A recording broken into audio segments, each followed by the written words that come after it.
Hello friends, आज हम बात करेंगे अल्कोहलिक लिवर डिजीज़ पर एक ओवरव्यू करेंगे।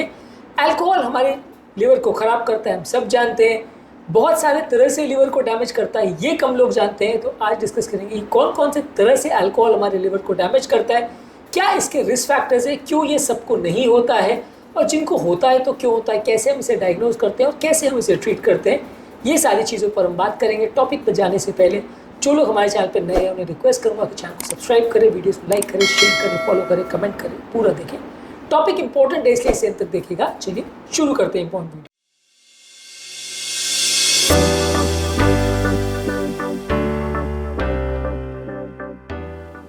आज के टॉपिक में हम बात करेंगे अल्कोहलिक लिवर डिजीज़ के अलग अलग स्टेजेस, अलग अलग रिस्क फैक्टर्स, अलग अलग मैनेजमेंट स्ट्रैटेजीज, ये सारी चीज़ों पर हम डिस्कशन करेंगे। चलिए शुरू करते हैं इंपॉर्टेंट वीडियो। सबसे पहले अल्कोहलिक लिवर डिजीज़ के स्टेजेस क्या हैं। सबसे पहले स्टेज में लिवर में फैट सेल्स बढ़ने लगता है, लिवर में ओवरऑल सूजन होती है जिसकी वजह से फैटी इन्फ्लेमेशन होने लगता है। लिवर में फैट का डिपोजिशन होता है ज़्यादातर ट्राइग्लिसराइड्स के फॉर्म में, ज़्यादातर ये एसिम्प्टोमेटिक होता है। कुछ तरह के लोगों को इसमें कमजोरी, सुस्ती का एहसास हो सकता है, पेट में दर्द का एहसास हो सकता है। और यदि इस तरह के फेज में यदि हम अल्कोहल बंद कर देते हैं तो ये स्टेज को पूरी तरह से रिवर्स कर सकते हैं, यानी फैटी लिवर पूरा रिवर्स हो सकता है। अगला स्टेज होता है अल्कोहलिक हेपेटाइटिस। इसमें लिवर के अंदर होती है सूजन। ज़्यादातर इस तरह के पेशेंट में जब अल्कोहलिक हेपेटाइटिस होता है तो लोगों को बुखार आ सकता है, जॉन्डिस हो सकता है, पेट में दर्द हो सकता है, उल्टी हो सकती है, उल्टी जैसा लग सकता है, लिवर में टेंडरनेस हो सकता है, भूख ना लगे ऐसा हो सकता है। ये कई बार डेंजरस भी हो सकता है, ज़्यादातर माइल्ड होता है। ज़्यादातर इन्फ्लेमेशन को यदि आप अल्कोहल बंद कर दें तो वो अपने आप कम हो जाता है, लेकिन कई बार इन्फ्लेमेशन की वजह से सेल्स में डैमेज हो जाता है जो कि पूरी तरह से रिवर्सिबल नहीं होता है। अगला स्टेज आता है लिवर फाइब्रोसिस में। लिवर फाइब्रोसिस में यूजली लिवर में स्कार टिश्यू बन जाता है जिसकी वजह से लिवर का नॉर्मल फंक्शन नहीं हो पाता है। ज़्यादातर इस तरह की भी कोई लक्षण नहीं होते, पर इसमें भी लोगों को जॉन्डिस हो सकता है, कन्फ्यूजन हो सकता है, स्वेलिंग हो सकती है, या लिवर फेलियर के साइंस, फटीग होना या ब्लीडिंग होना, इस तरह के साइंस मिल सकते हैं। ज़्यादातर लिवर का अगर फाइब्रोसिस होता है तो पूरी तरह से रिवर्सिबल नहीं होता है। ज़्यादातर अगर लिवर का फाइब्रोसिस पूरे लिवर को इन्वॉल्व कर रहा है तो डैमेज परमानेंट होगा। काफ़ी केसेस में पूरे लिवर को इन्वॉल्व नहीं करता, कुछ पोर्शन लिवर का डैमेज होता है, वो पोर्शन डैमेज होता है, बाकी लिवर जो है वो ठीक ठाक काम करता रहता है। कुछ कुछ नए सेल्स बनने की वजह से पुराने डेड सेल्स भी रिपेयर हो सकते हैं। अगला और लास्ट स्टेज होता है लिवर सिरोसिस का। इसमें लिवर इतना ज़्यादा स्कार्ड और फाइब्रोटिक हो जाता है कि उसका साइज छोटा हो जाता है और इन्फ्लेमेशन और फाइब्रोसिस की वजह से लिवर बिल्कुल एंड स्टेज पर चला जाता है।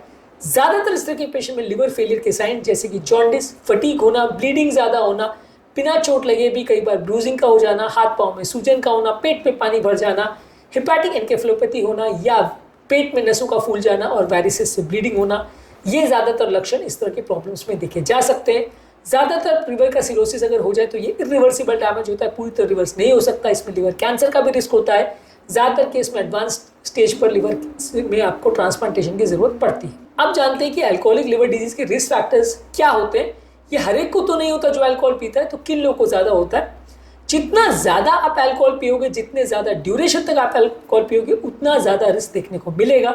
इसके अलावा फीमेल जेंडर में अल्कोहलिक लिवर डिजीज़ का ज़्यादा रिस्क होता है। लोअर अमाउंट्स पीने के बावजूद भी इनको लिवर का डैमेज होता है।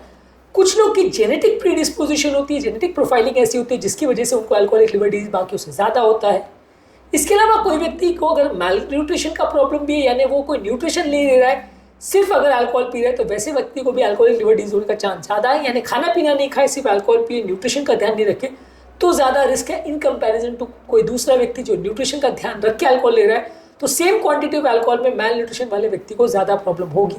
इसके अलावा कोई व्यक्ति को अगर और ऐसा लिवर का प्रॉब्लम है जैसे हेपेटाइटिस सी है या कोई ऑटोइम्यून पैथोलॉजी है, तो वो लिवर का प्रॉब्लम और बढ़ा देगा और वैसे लोग को लिवर डिजीज अल्कोहल की वजह से और ज़्यादा होगी। डायग्नोज कैसे करेंगे? ज़्यादातर लिवर फंक्शन टेस्ट करते हैं, लिवर एंजाइम्स देखते हैं, लिवर का बिलिरुबिन लेवल देखते हैं। इसमें अगर कोई गड़बड़ होती है तो उसको डिटेल इवैल्यूएशन करते हैं। लिवर का अल्ट्रासाउंड, सीटी स्कैन या एमआरआई करते हैं, ये देखने के लिए लिवर में कितना स्कारिंग है और कितना उसका साइज कम हो गया, कितना फैट का कंटेंट है। इसके अलावा आप लिवर का एक टुकड़ा निकाल के उसके डायग्नोसिस और पैथोलॉजी को कंफर्म कर सकते हैं कि लिवर में कितना प्रॉब्लम है, किस लेवल का प्रॉब्लम है, लिवर बायोप्सी के द्वारा। ट्रीटमेंट कैसे करेंगे? सबसे इंपॉर्टेंट चीज़ तो ये है कि लिवर का आपको ध्यान रखना पड़ेगा। आपको अल्कोहल को पूरी तरह से बंद करना पड़ेगा। यदि आपने अल्कोहल को कंटिन्यू किया तो बाकी ट्रीटमेंट वर्क नहीं करेगा। साथ में आपको न्यूट्रिशन का भी ध्यान देना पड़ेगा। अगर मैल न्यूट्रिशन की वजह से आपको प्रॉब्लम बढ़ी है तो न्यूट्रिशन का भी फोकस करना पड़ेगा। इसके अलावा स्टीरॉइड्स और कुछ और मेडिसिन आते हैं जो कि अल्कोहलिक लिवर डिजीज़ में मदद करते हैं, लिवर के इन्फ्लेमेशन को, सूजन को कम करने में इनका आप प्रयोग कर सकते हैं। इसके अलावा आप लिवर ट्रांसप्लांटेशन कर सकते हैं। अगर लिवर एंड स्टेज डिजीज़ में चला गया तो ज़्यादातर लोग के लिए ट्रांसप्लांटेशन के अलावा और कोई ऑप्शन नहीं होता है। इसको प्रिवेंट करने के लिए आपको अल्कोहल को छोड़ना चाहिए, हेल्दी डाइट लेनी चाहिए, रेगुलर बेस पे एक्सरसाइज करनी चाहिए, रेगुलर मेडिकल हेल्थ चेकअप्स करना चाहिए, लिवर का प्रॉपर जांच करना चाहिए, और अगर लिवर में कोई प्रॉब्लम के साइन दिख रहे हैं तो अर्ली ट्रीटमेंट इनिशिएट करना चाहिए। ये सारी चीज़ों से अल्कोहलिक लिवर डिजीज़ होने का प्रॉब्लम कुछ हद तक कम हो जाता है। तो आज के टॉपिक में हमने बात करी अल्कोहलिक लिवर डिजीज़ क्या होता है, उस पर एक शॉर्ट हमने ओवरव्यू किया। उम्मीद करूँगा कि आज के टॉपिक में कुछ नई बातें जानने को मिली होगी। जो लोग हमारे चैनल पर नए हैं उन्हें रिक्वेस्ट करूँगा कि चैनल को सब्सक्राइब करें, वीडियोज़ को लाइक करें, शेयर करें, फॉलो करें, कमेंट करें, पूरा करें।